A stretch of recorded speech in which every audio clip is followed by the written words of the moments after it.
To je spinner, uporabljamo ga pri kotalkanju, pri ogrevanju, zato da vadimo piruete, da nam na kotalkah gre bolje.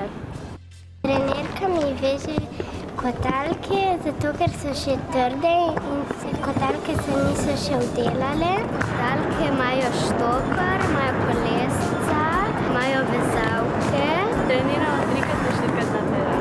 Kotalkanje združuje tudi gimnastiko, balet, ples. Ko sem bila majhna, sem trenirala 3 leta, mi ni več pasalo, se mi ni tako več dalo.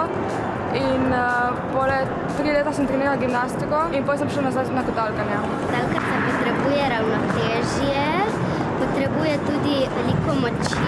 Kdaj mi več rata, kjer dan mi gre bolje, kjer dan slabše. Treniram v prostem programu, s tem, da imam dolgi in kratki program.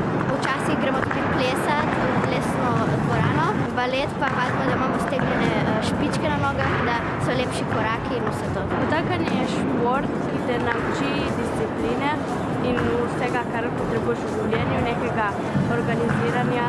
Ko pade, se ne tako bojim več, če se nekaj usujem, padem, močno pa sem bala skočiti. Enkrat sem malo bala in potem sem bala skočiti, sem vseeno šla skočiti.